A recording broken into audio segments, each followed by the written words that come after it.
There is a moment in every life when you decide to rise, to stand taller than your fear, to speak louder than your doubt, to chase the vision that sets your soul on fire. This is that moment. And here, we walk it together with stories that awaken, voices that inspire, and truths that set you free. This is Positive Talk with Kevin McDonald, where hope has a voice, and that voice is yours.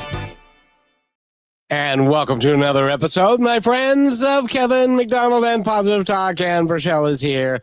Actually, I got that wrong. It's Positive Talk with Kevin McDonald, but that's neither here nor there. Rochelle's here. Hey, kid, how you doing? I'm doing good. We have a very good show to come up next with, and I'd love for you to introduce our guest because she's talking about something which you love.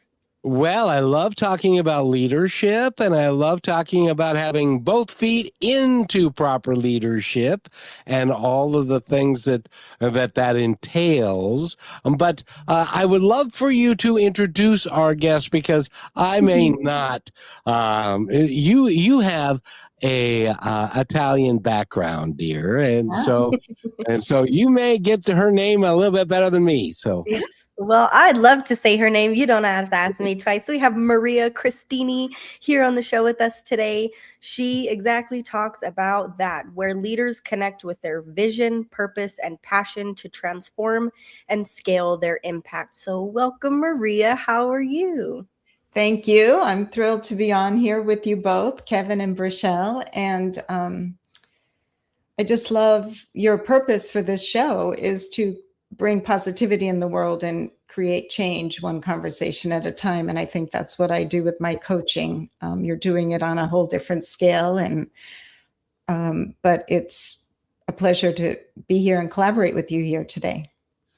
Well, the interesting thing is because you work with businesses and you work with people in positions of power, as it were, that you create through working with them and helping them create a better culture for where they are.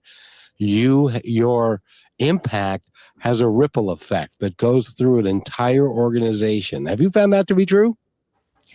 I have found that to be true. And that's one of my favorite parts of my work is that when I get to work with a client, I'm not only the impact isn't only with that client, but it is with the people they work with. And not only that, but the people they are friends with and their families. So I'm always thrilled when I hear that they achieve their goal, but then somehow their inner transformation has impacted other areas of their life. It happens all the time. Mm-hmm. It is a ripple effect within their life and with their families. And have you found that when you're working with and coaching somebody, that do they ever come back to you and say, Maria, or their family or their wife or husband or whatever it is, come to you and say, Maria, I got to tell you, I don't know what you're doing, but that person's changing. Do you ever find that? Do anybody ever say that to you? Well, I mean, they know that they're changing. They have to change. I always say change happens from the inside out. And so they have to change internally for their external circumstances to change.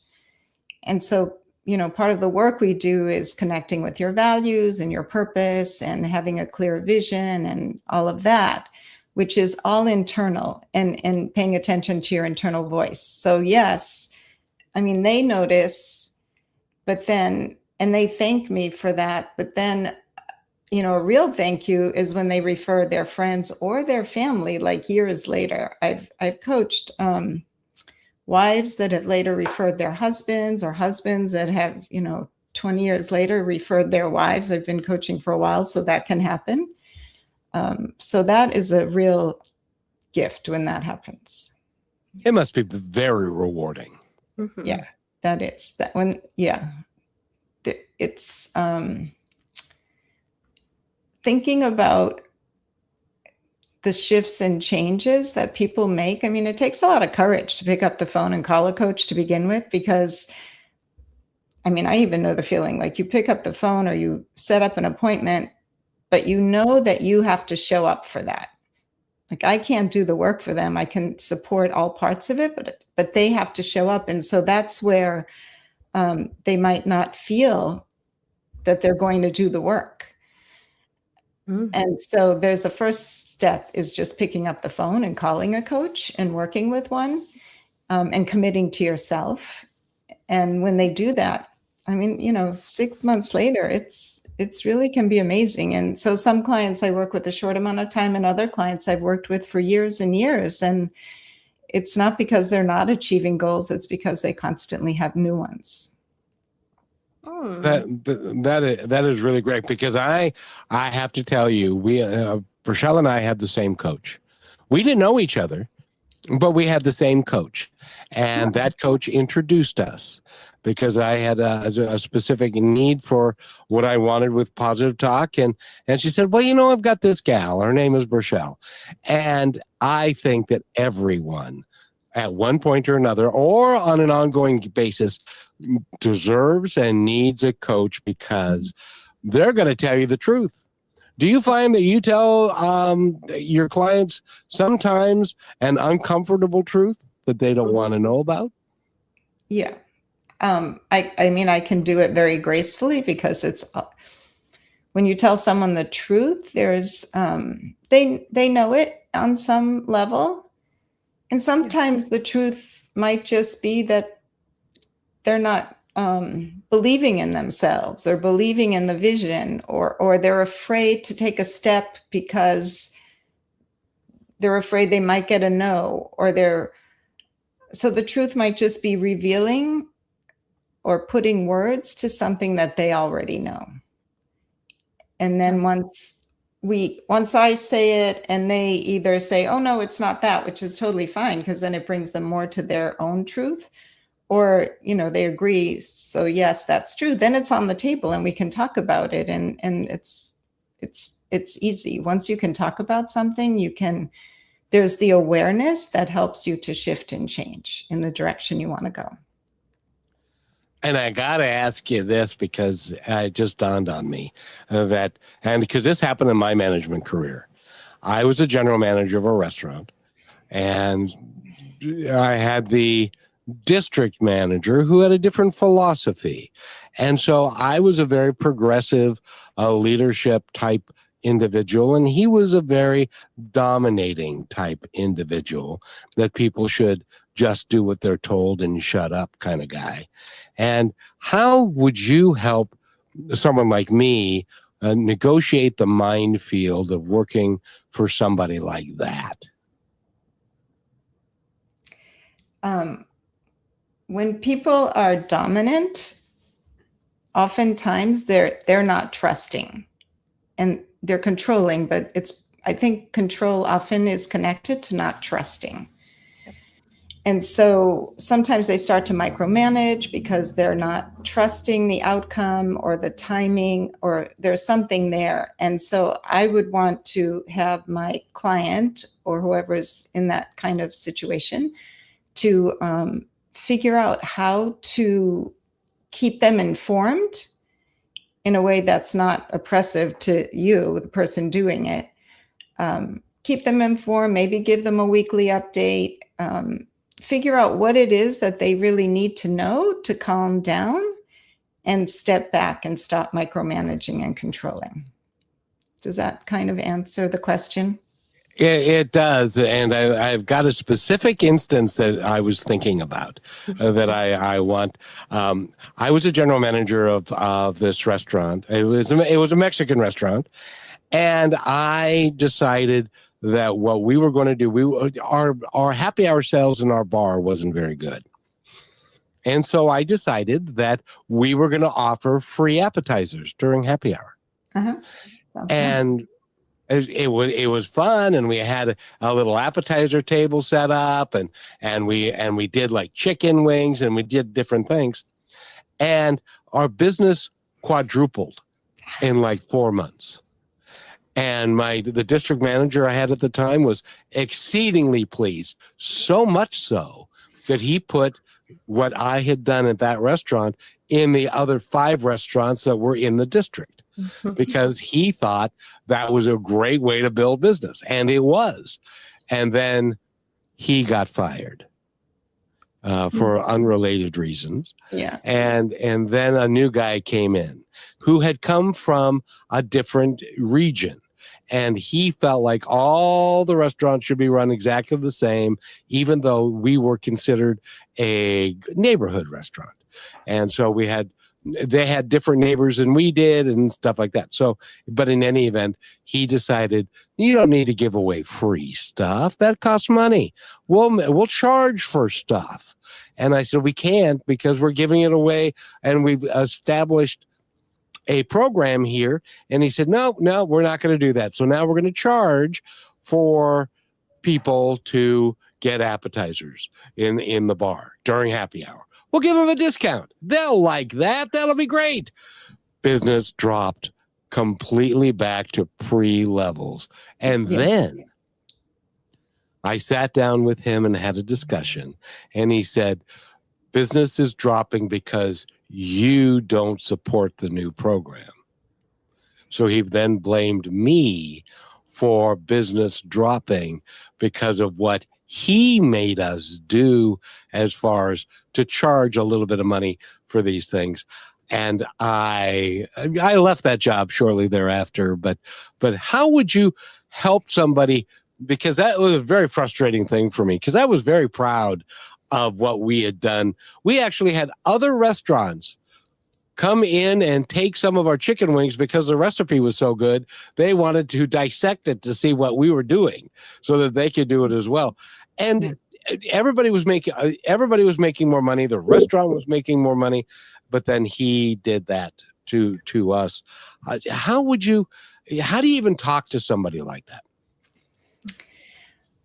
Well, whether it's in a restaurant or in a different type of work environment, you're talking about suddenly you didn't change jobs, but the company changed your boss and your manager, and you were no longer aligned with that company and what they were doing. You were internally, your values and your way of working and living your life and being in community, right? Because part of that free appetizer created community. So those internal values of yours were not being met anymore. And so it would definitely bring you frustration and anger. You tried to communicate it, it didn't work. At some point, you did exactly what I would probably guide someone to do, is to find another job. Because if you can't change the system that you're in, you're going to be consistently frustrated and blocked in your own professional development and growth. And the funny thing is that restaurant closed 3 months after I left. That said everything for you. You didn't need to say. Those things happen. Yes, but you can't control what the company does with the people that you work for. So part of it is being able to communicate with them and being able to work with them, but sometimes, as you know, Maria, there ain't no way to educate. You can take somebody to water, but you can't make them drink. And there's no way to educate somebody that isn't willing to do that. It's true. And typically my clients are on the visioning end of that. So they would be the director of that restaurant, and I would be coaching them. But I know when my clients are being challenged with a supervisor, it can be a challenge. It's a hard road. It's a hard road when you don't see eye to eye with the company. Exactly. And by the way, we need to do this for Samuel, and then after that, we're going to take our break. But when we come back, I want to ask you about when the reverse is true.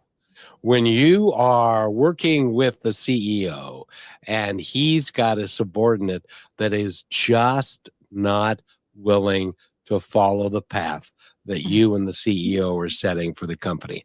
I know that never happens. But Rochelle, would you like to introduce our friend from Kenya? Yes. Samuel, hello, and his team. He says, greetings, elder brother Kevin McDonald and younger sister Rochelle and guest Maria Cristini. Receive greetings from Kaiberia Restoring Hope Center. We are watching this favorite program, Positive Talk Radio Show, with my team. It is now 2:15 a.m. Thanks, Brother Kevin and Sister Rochelle, for highlighting our weekly feeding program. No child goes to bed hungry to the world. God bless you, team. God bless you. We love you. Mwah. And we're here to continue support. So thank you for being here, Samuel.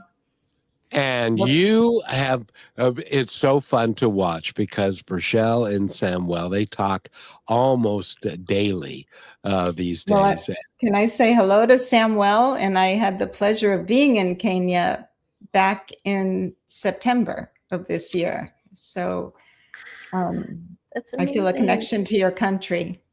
Yeah. Well, and especially this, having you here to talk about leadership.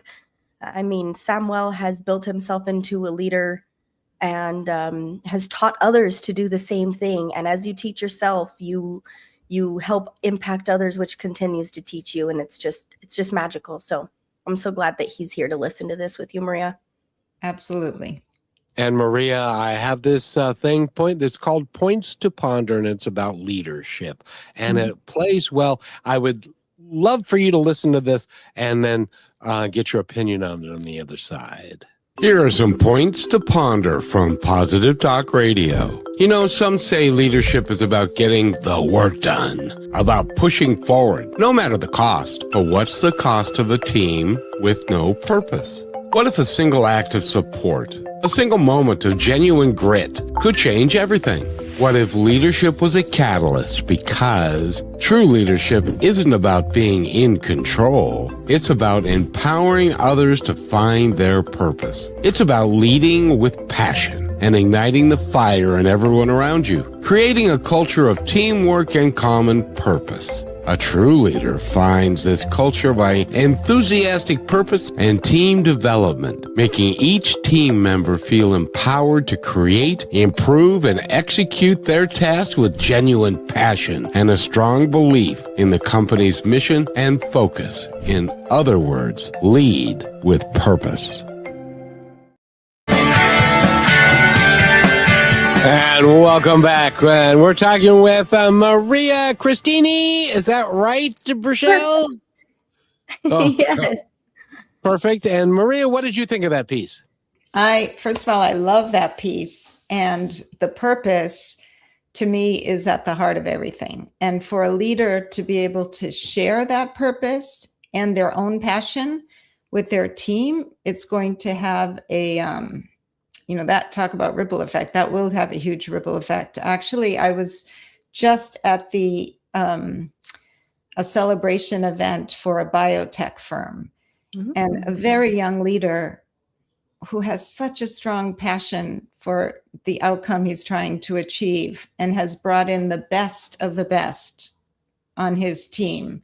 And I really noticed how enthusiastic everyone on that team was about the outcome that they were engaged in. And he even said to me, I can't pay people as much as they would get if they went and worked in some other large pharmaceutical company, but they're there to work with each other and for the passion that everyone has for the potential outcome of a particular drug. And Rochelle, wouldn't that be a great place to work? Yes. Yeah. I'd say it's a lot like being here. And it's because we're living in purpose. Yes. Well, yeah. What's our purpose?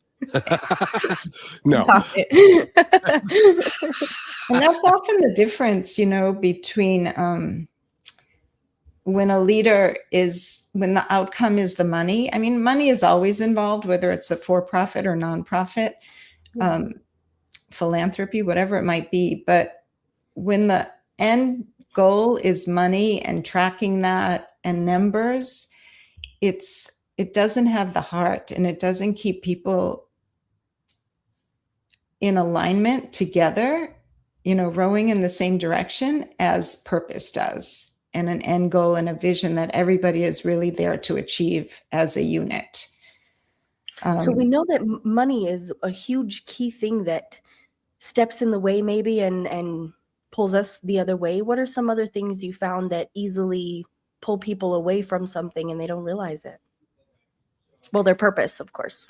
Well, their purpose, not having a clear vision, right? Not really knowing what the end goal is. A team that doesn't trust each other is another thing. And another big thing is, you might have a team that trusts each other, but then at some point there's no accountability loop, like who's accountable to who. So, I mean, that's one of the things that if someone is self-employed or the leader of the team, they can use coaching for accountability, but within the team, they need to have accountability amongst themselves. Yeah. And just trusting. Okay, so my background is actually years ago, I was involved in a creative field, and I always been around creative people. And what I learned through creativity is that you start with nothing, an idea, you have an end vision, but there's this arc that happens throughout that creative process. I call it the arc of creation. But you're creating something from nothing, and you start with a vision, then you create a strategy, which is always linear, which it should be. But then you start going at it. And that strategy never quite happens in the linear way that you design. But if you have the end goal in mind, you can keep going back to it. You can take side roads and twists and turns, and, life never happens in a straight path. But you have your vision to come back to. But there is always a messy middle. Like there's always a time in the middle of creating something new that you wonder, when should I throw in the towel? Like, should I throw in the towel? I don't know where this is going. It's uncertain. You just don't know, like you don't know what to do next. And so it's, you feel in this messy middle, and oftentimes people throw in the towel too soon. And, I know at the beginning of my coaching career at year 2, I thought, I don't know, I'm down to 3 clients, this isn't a business, it's a hobby, and then, I listened to my intuition and kept going, and then built my career, obviously 25 years later. But so many people throw in the towel too soon and don't keep working through that uncomfortable time when you really don't know if it's going to be positive or not, or what the outcome is going to be. So that's when I think you need to have the perspective of a coach or other mentors, other people in your field, someone, and be discerning. Like, is it really time? Is this really an idea that's not going to work? Or is it going to work and I just really need to stick to it a little bit longer? And I've seen beautiful things happen because of the longevity of people sticking to coaching. And then success happens. And then in that success, there's a transformation. And if it's a team, the whole team transforms. And then they have a whole new foundation to work from. So, and that has happened in our world, because it was, this was all started from an idea and a passion project of mine years ago. And it takes time to develop. It takes time to get all the people and ideas and thoughts in place, so that when you are ready, then you have the ability and you've got the legs, as it were, to be able to move forward with it. And if you quit, I've seen this happen a lot, and I'm sure you have in your career, that people quit, like 2 months too early or 6 months too early. No, and then somebody else comes up with the idea and they run with it, and it's successful. That happens from time to time too, because people quit. Yeah. And sometimes you think, I'm putting money in this, I'm putting time in it, and all my energy, I don't know. And there is that sense of quitting. But at that, when I'm working with someone in that space, I try to establish like how much time can you give this, like logistically, because you don't want someone to, put everything they have into something, but how much time are you willing to give this? And then with the support, they start to see things turn around and positive results start happening. How do you help them determine between whether it is something that is a pure passion or more of a hobby, if they don't know? Well, they have, when you start something, I mean, you can probably think about this with your own radio station or, whatever, but when you start something, I really believe you need a support team around you.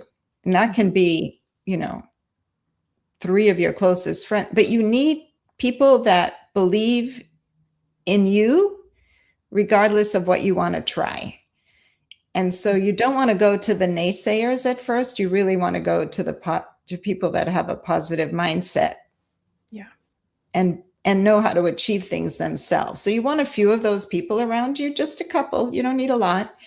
And so that can happen at any place. You might have already started your project, and then you might feel like, oh, I'm going to throw in the towel. But I always say, like, who are 2 or 3 people? I say, if you can share your idea with me first, then you can go and share that idea with 1 or 2 other people that are going to be on your team. Yeah. And then I just think it's important to, build a network, pick up the phone, make phone calls, be clear on what you want, say what you're going to do, and then follow through on those steps. And that builds confidence and courage all at the same time. There's always... Go ahead. Oh, no, go ahead, dear. That confidence and courage that comes out of the purpose of what you're doing. Not out of ego, but out of like, I have a purpose. I'm putting a stake in the ground for this. I'm going for it. Now, I got to ask you this, because this is what happened in my world, is that I have a passion and I had a purpose. And so I would talk to somebody and they'd say, I love your passion. I love your purpose. I want to be part of what you're doing.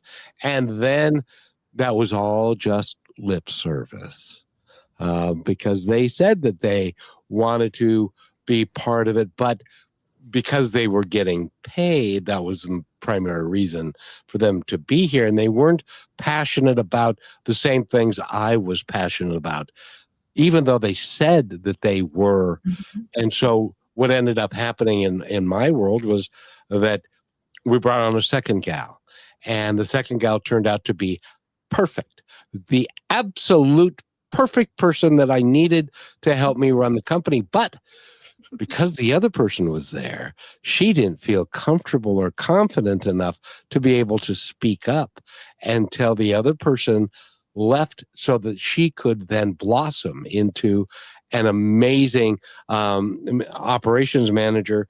And then there were other people that came and other people that went. And then she brought in a couple of assistants. And then I had the opportunity I had co-hosts for 20 years of one type or another, but was never really pleased. They weren't exactly what I wanted. And then this one shows up and she is dynamic and stuff. So now finally, through all of the trials and tribulations, I have the team of my dreams. Mm-hmm. And so because of that, we are beginning to really take off in extraordinary ways. And Rochelle, it's fun to see, isn't it? Yeah. And I think there's a sense where we forget that growth can be fun.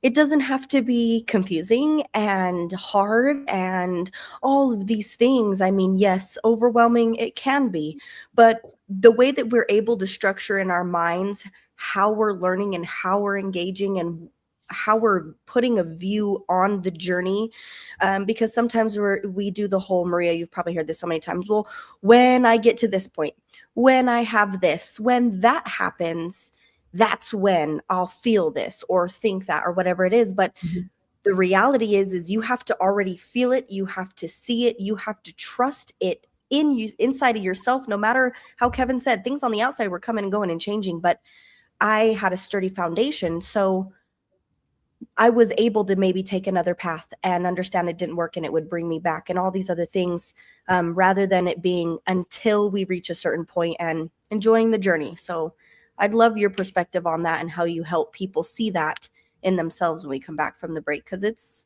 challenging. And also, there's this little thing called a book that we need to talk about that is 2 Feet In. It's a book that Maria Cristini has written, and it is a great read, and I recommend it highly. And we need to take our halftime break because it is football season and the Seahawks are going to the Super Bowl. I just had to get that in. And sorry.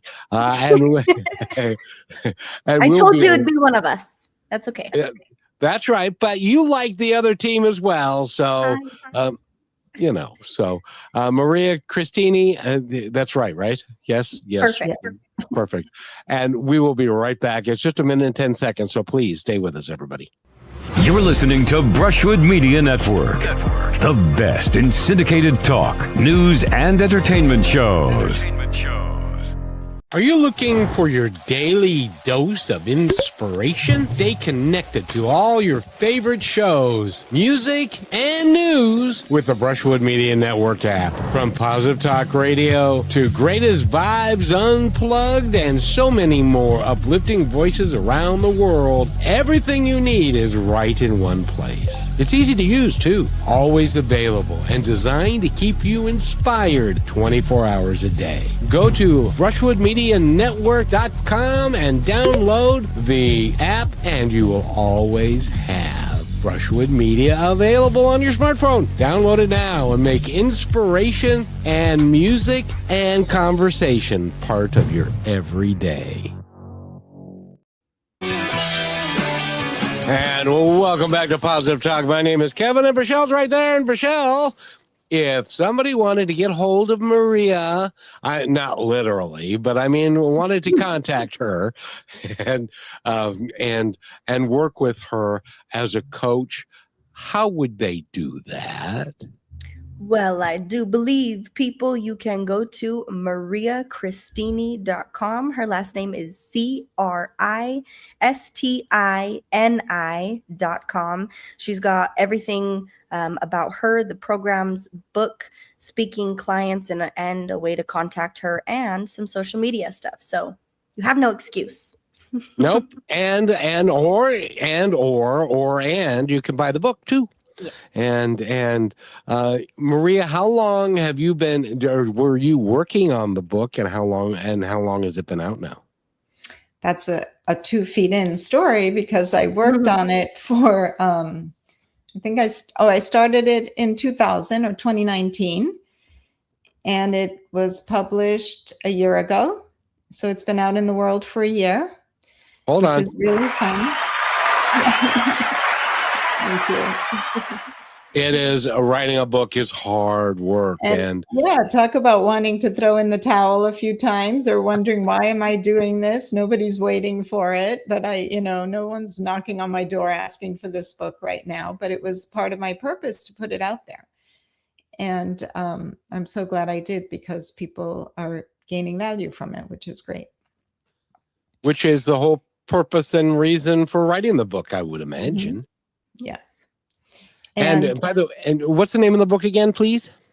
The book is 2 Feet In, Finding Clarity, Purpose, and Passion in Your Life and Career. The first 3 chapters guide people through a vision, values, and goals exercises, the same foundation that I take people through one-on-one or in groups. And then the other 9 chapters are different topics that keep people in the game, like keep them going on that vision that they set for themselves in chapter 3. And so it's really trying to, on paper, bring people through the experience of coaching as best I can. And from what I understand, you do a phenomenal job. But I wanted to ask Brachelle, because Brachelle, and then I want to follow with Maria. Positive talk has always been my passion. It's always been a very important thing for me. But is it yours? Yes. Kevin, you don't have to ask me that twice. There's which Maria, I bet you understand this, and I'd love to hear your perspective on it too, because when you are in tune with your purpose and you're in tune with yourself, things are just easier in life. It's not so hard to manage the little things and the big things and whatever life decides to bring you around the corner, or maybe even just allowing yourself to be. And I don't think that we do that enough. It's this push and it's this momentum, and it's always go, go, go, go, go. But when you really are guided along with what you're doing and you know that it's bigger than yourself, it's easier to be patient and sometimes give yourself the space to slow down. So what do you think? Yeah, absolutely. I think when people are, I mean, a lot of these conversations we've had today, you mentioned how your team works together so beautifully now. That's all about inner alignment, like being aligned. So I always, like, again, I'm going to say change happens from the inside out. So whether it's personal change or a team and a company change, the change needs to happen internally before you see the external circumstances changing. Well, and we're doing it together. Yeah. And so when you're internally aligned, when your values, when what you're committing to, like I like to call it a stake in the ground. This is my stake in the ground. I'm going to make this happen. When you're internally aligned, you will, things are going to come your way. They always do. But you figure out, how do I cross this river? How do I get to the other side? You know, you become very resourceful, and your passion will, ignite you to figure it out, like just figure it out. And as a team, when it's for a company, when everyone is aligned and on purpose, they too will figure it out. Like the challenge just becomes, okay, this may not be fun necessarily. Honoring your values is not always fun, but it's so rewarding. And it's not painful. Just because something is not fun, doesn't mean that it's painful. And it can also be hugely fun. Yeah. And when people are working in that way, you might feel exhausted at the end of the day, like tired, but you're feeling full, like, oh, that was a big day, but I got so much done. I feel so good about it. And that's a very different feeling when you reach the end of the day and you weren't working in alignment with your values and your purpose. And then you just feel like, oh, where did that day go? What did I do with it? Yeah. And so that internal alignment, whether it's, one individual, a family, a couple, relationships, or an entire organization, is hugely important. I had a problem at home, and I'd like to discuss it with you real quick, because you mentioned it's either business or, see, every holiday we used to have her folks over for Christmas Eve, my folks over for Christmas Day, and we do their meal and the other meal and stuff, and we clean it all up. And we'd be sitting there at the end of that. Now, keep in mind, it had taken 2 weeks for us to clean our house to where it would be satisfactory to my mother, who was the type of the gal that I would wake up at 3:00 in the morning and go into the bathroom, and her head would be underneath the sink because she was having guests the next day, and she was cleaning underneath the kitchen or the bathroom sink. And I said, "What are you doing?" And she said, "Somebody might look in here." That's the kind of cleanness that I was being held to. And so I would try and instill passion in my wife and in my children when the house was clean and we were sitting there after everybody had gone home and going, "Okay, now this is how we're going to keep it. Okay, we're going to keep it clean like this all year long." That lasted a whole 3 or 4 days. How do you convince people when you're passionate about something to then also be passionate about that? Or should I just have divorced her and found somebody who did like to clean? That doesn't feel like passion to me. That feels more like fear. Yes. Well, there was an element of that as well, because That feels like fear and self-imposed perfectionism is coming in there. And I can totally relate, on some level. I used to get really nervous when people came over and, it's a sense of control, like, make everything perfect and then I can relax.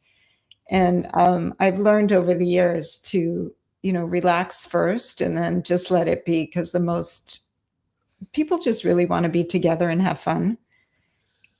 And Maria, I have to tell you, I love you now.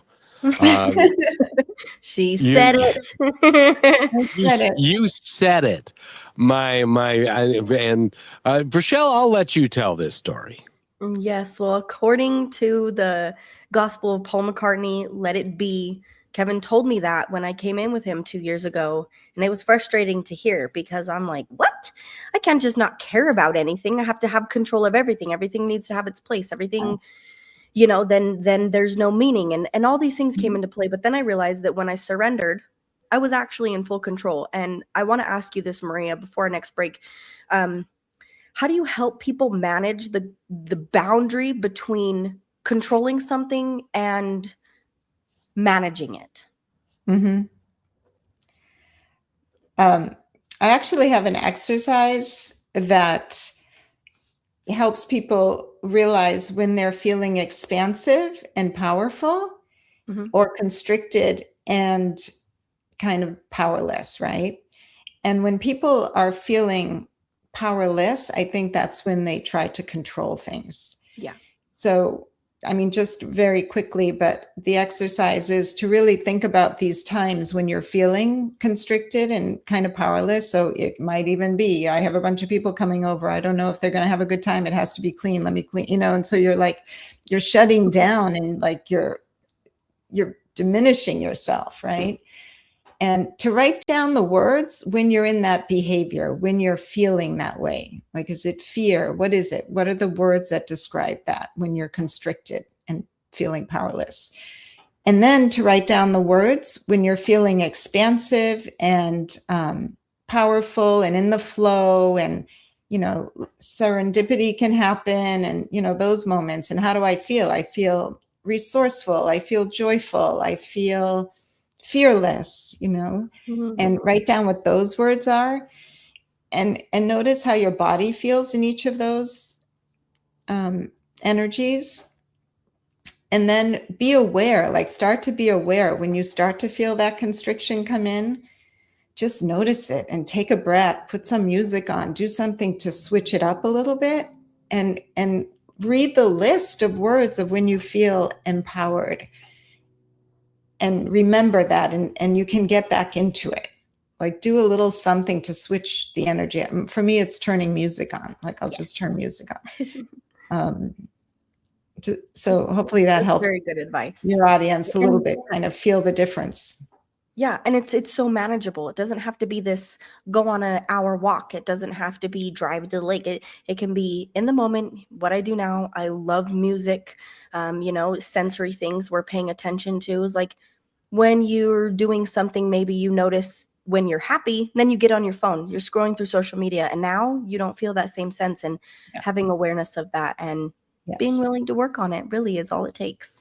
Yeah, control. Yeah, and just being aware of what you let into your environment. When do you pay attention to the news?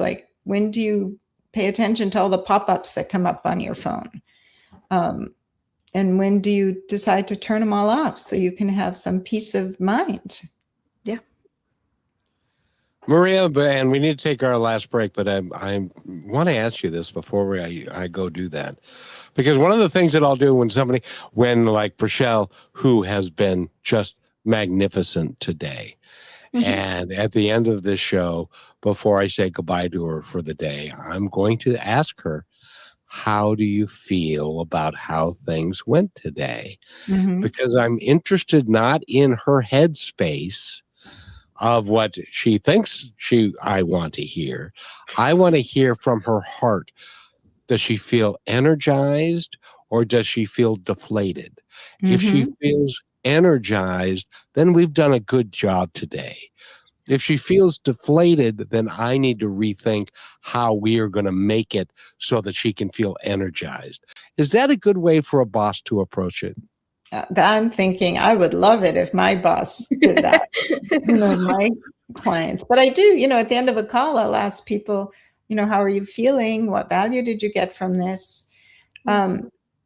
We can talk about it if you want after the break. But the other piece I love to have people think about, whether it's for themselves or whether they're acknowledging someone else, is like, when something goes well and you want to celebrate it. So people celebrate like high five, or, if they drink, they have a toast or something, like, oh, that was great. And there's this quick acknowledgement of the thing that happened being great. But the piece that I feel is often missing is the gratitude for who the people were that showed up and did the work. Like, personally, who was I being that showed up to create that impact for that person? Or, who is Brachelle being today to create a, beautiful radio show for people to listen to? Like, who is she being? She's being present, she's being engaged, and to really feel gratitude for that. For Kevin to create this environment for people to come and talk and people around the world to listen, like really gratitude for who people are being and what they bring. Yeah, that's the biggest part. Because everyone has value and everybody has something extraordinary to bring. When we come back from this break, I'm going to ask Maria, how do you help people feel extraordinary when they've never experienced it in all of their life? And that's why they've come to you, because they're at the end of their rope and they want something to be different, but they haven't got any idea how. We're going to be back in just 46 seconds. There is a moment most leaders never talk about. The strategy is sound, the team is capable, and yet something feels off. That moment is not failure. It's a signal that structure and humanity have drifted apart. Calm is often misunderstood.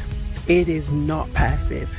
It is not disengaged. It is not soft. Calm is what allows us to see clearly when others react. This is the work I've spent decades doing, helping leaders navigate hard conversations with intention and guiding organizations back into alignment. If this resonates, you're not alone, and I'd love to connect.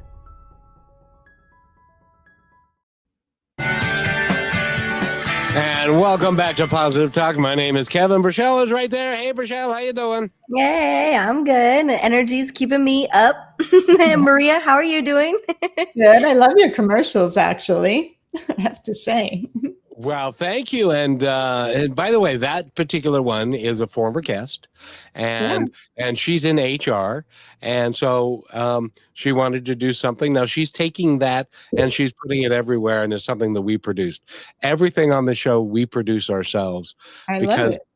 I have an extraordinary team. I can't do it, but I've got a great team that does that. But I wanted to ask you, when somebody comes to you and they say, I'm not very happy, I haven't been forever, I really want passion in my life, and how do you help them develop passion when they don't even know what that? Everything is about obligation in their world. Everything is about obligation and duty and taking care of others, and they never take care of themselves. And speaking mostly about women, because they get stuck in that boat more than anybody else, I think. How do you help them realize that they can do you give them permission to be passionate? How does that work? Well, first of all, change does happen over a little bit of time. It doesn't happen. I always say every phone call or every meeting creates a shift, and the shifts happen over time. And I also do want to say that men also feel a big sense of responsibility and duty in a different way than women, but for sure. But it's all like, how do you talk to yourself? So when people are coming and they're not thinking positively about themselves, and it's their voice inside their head that's creating drama and spinning, and it's not creating clarity. And it might even be saying mean things about them. Their own voice is saying something mean about them. So it's really hard to walk through your day with this voice in your head that is criticizing, you throughout the day. And so that voice may sound very much like your mother or your father. It could, yeah. But, you have to give credit when someone is in their 30s or 40s or 50s, it's time for them to step into their own adult and to, start managing what voice they're hearing. And so one of the first exercises, depending on where people come to what they want to talk about and where they are on their own journey, one of the first exercises might be simply awareness of what are the voices saying in your head, and keeping track of, noticing when is your voice being negative and when is it talking to you nicely. So when I started my own coaching journey, learning coaching, becoming a coach, becoming certified, and having my own coach, I remember one day literally walking in my office, and suddenly my voice said something very positive. I was like, whoa, and I still remember where I was standing in that surprise. And it's not that my voice was always negative, but it was this positive thought about myself. And so that is what I want people to start focusing on more and more. Focus on those moments when your voice is saying something positive, and believe it because it's true. And then that voice will get louder and louder, and the one that is critical and negative will get quieter and quieter. And then when the critical voice does start showing up, the positive one can say, really? Like, is that really what we want to talk about? And, start managing. And so then you have a different part of you that is managing what's going on in your head. And that starts to change a lot. Yeah. And that gives you a feeling, a lot bigger feeling of peace, doesn't it? Totally. You approach everything differently. And you start to collect evidence, like other people might do something nice for you or show up in a way you weren't expecting. And then you realize, well, they're doing that because they love me or they care about me. And if they care about me, well, then maybe these strangers I don't even know might care about me, and you just start seeing the world through a more gentle set of eyes and perspective. Very true. Rochelle? Yes, I'd love to know, Maria, before we close out the show, something that you learned through coaching, either a business or a person, that changed your perspective, if anything. You probably learn so much every day, but Yeah, something that impacted you. I just feel like people are so resourceful, resilient. People are hugely resilient. Yeah. And so, sometimes they come to me when the rug's been pulled out from under them, or sometimes they come to me when they have a great lofty vision, and they don't know how to achieve it. So it can be different places that they enter the coaching relationship. But, I don't care if they get fired, if they've just lost their job, if this hasn't happened, but if their house burnt down, like, I just know that people are so resilient, and that's what I hold on to when I'm working with them. Yeah. And I just trust that arc of creation and their resiliency. And I've just seen it over and over again. And so I always think it is going to work out, and it always does. It really, truly always does. It's amazing. Well, and you know, recently we've had some really, really bad weather, and a good friend of ours, she showed me her house, and there are trees that are now on her house that were standing up because of the ice storms and all that kind of stuff. But she's going to be fine. She's resilient. She gets it, and she will be fine. We can all do that. And it makes life a lot more fun to live when you're resilient and you believe that great things are just around the corner. Isn't that right? Yes, absolutely. When you know, I'm going to get through this, it might not be fun, but it matters to me, and I'm going to get through it. And that's why sometimes you have to have both feet in.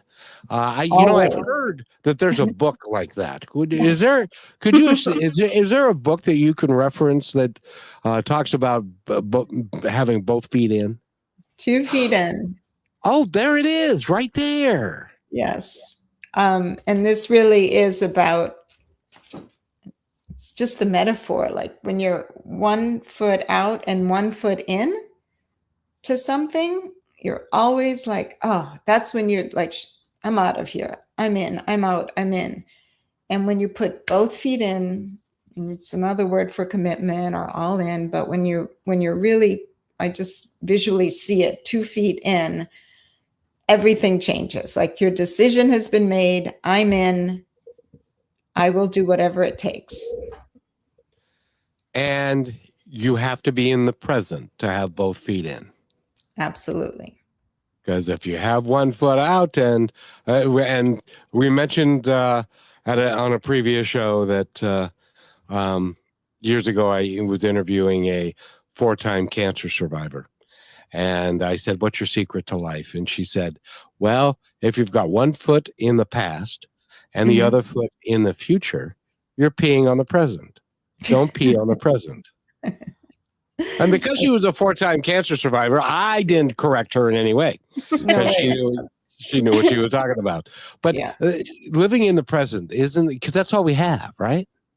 Yes. And that is when, you know, I mean, there are gurus that always say, stay in the present, stay in the present. And life is really much better when you stay in the present. Like it just, it slows down. You don't have all that worry. You can focus on what you're doing. It's just like you're calm in the present. Well, and when you're thinking about the future and you're thinking about what might happen, and by the way, isn't when we're worried about what might happen, that never happens the way we think it might happen.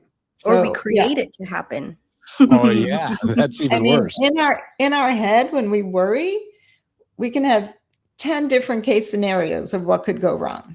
I mean, even if one of them went wrong, again, we have the resilience to show up for that one thing. But all that spinning in your head about what I mean, if I could tell young people one thing, it's like, just don't worry. And because it's just an energy drain. And the one thing is, if you have something that you might be worried about, like ask yourself, is there something I can do to be responsible for that today? Is there something I can put on my to-do list that will help me, will be responsible for that thing? You know, do I need to call the insurance company? Do I need to make a doctor appointment? Do I need to have a conversation with someone? And if not, if there's really nothing to do, it's just noise in your head. Let it go. Yeah, remember that old song, Don't Worry, Be Happy? It's quoted in my book. Perfect. Somehow I knew it would be. Maria Cristini has been our guest. And Rochelle, you do this part so well. You get to take us out of this particular show. And Maria, thank you for doing this. Will you come back? We need to talk more. Absolutely. Loved having this conversation. And Kevin, thank you for making this all possible. And thank you for being grateful and loving our team the way that we all feel the same. Is you've set a boundary that is pretty exciting to be a part of. So in any event, you know how much I love you. And Maria Cristini, thank you so much for being here, doing the work that you're doing. If you feel like you need help and you want that to be possible in your life too, she's here for you and can help in her coaching with leadership, connecting to your purpose and what your vision is in mind for you in your life. So visit her website, mariacristini.com. And Maria, I cannot wait to have you back again. And hopefully there'll be another book. As always. Yes. The journey continues. But thank you, everybody, for listening in. We love you. And stay true to yourself. You deserve that. Yes. You kind of said that with a sigh of resignation because you know another book is coming, but it's hard work. It is hard work. All in time. I'm enjoying this one right now. But think of all the people that you're helping, and you know the really interesting thing, Maria, is that the people you're helping you may never meet. That's and exactly so it right. doesn't really matter because That's exactly all right. you know what you're doing. So thank you, Maria. Thank you, Brishelle. You are magnificent. Thank you. Thank you And both, Kevin and Brishelle. It's been a joy. Good. thank you. And we've loved having you and loved having this conversation.